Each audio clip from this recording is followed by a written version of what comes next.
Good evening, brethren.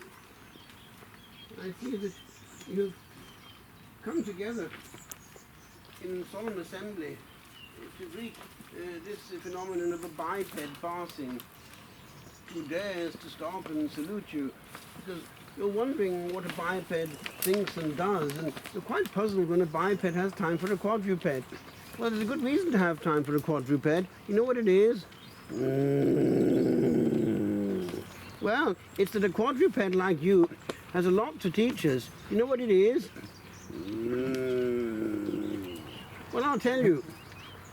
Being that you're dressed as good Cistercians in black and white habits, you can teach us a lot about how to observe one trick.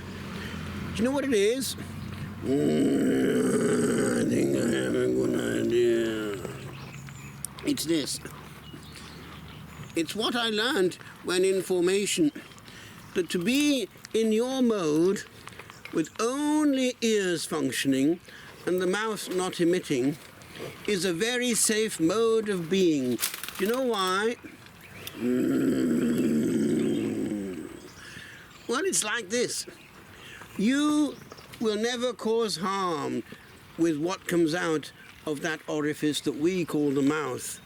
And you will take everything in. And moreover, in your particular lifestyle, your observance teaches you one thing that we don't do very well. Do you know what it is? More than one thing, I wouldn't say. Well, it's this. You act very well on the performance that we call ruminatio. Do you know what that is? Of course we do. We're doing it all day and all night. Well, it's this. It's being able to go over what we have, to absorb the words heard.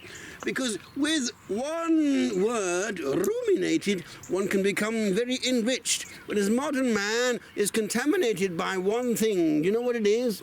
More than one, I wouldn't say. Well, it's that man has become incapable of absorbing a word. Do you know why? Well, because he's all the time taking in more words. And even when he's doing one thing with one part of his body, another part is taking in more words as background noise, made of words, words, words. So words lose their sharp edge, is it not true? Of course it is. You talk too much. Well, exactly. But I thought to myself one day when sitting in my cell, it's a trick to be learned, and we can perhaps learn it from you, good Trappists. It's this. To listen, one has to have one's mouth firmly sealed. And moreover, one has to have the interior compartments that we call the brain ruminating and taking in all that comes in so that we think it twice over, and we can not have... We don't have to have the tongue always emitting words and noise. It's a great trick, and I think we learn to respect each other more when we perform well the act of ruminatio. So I will share this with you if you want. I suppose you have. Yeah, well, I will. Listen now, as you are good at doing anyway, and teach us by doing so how we ought to do with each other. Are you sitting comfortably? The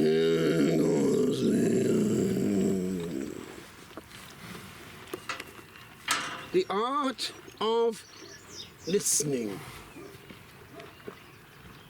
When I behold the breath of many days that was on nothing spent, when I pay heed to sounds sent to the void, when I the rays of might see toward the night cast without need, then am I sad to see what had to be upon a moment lost, where tossed was all that was within, without. For now I see what mighty matters move on movements small. O Master, all is here. 'Tis here, the light, wherein alone thou'lt hide. For other than the space twixt lip and lip is nothing quite as wide as this, that hides the whole of man. We are unblessed in messages ill sent, for in much sound was found not much well meant.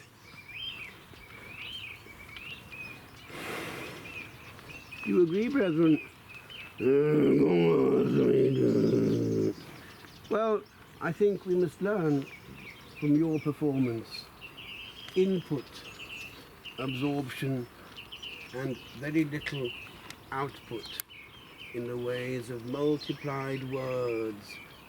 For words are like leaves, and where they most abound, much depth of sense beneath is seldom to be found. Good night, brethren. Ruminate on this truth and teach us how to be still. But a few words enough. Good night.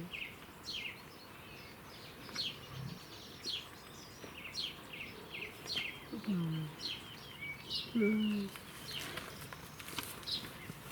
Night, night.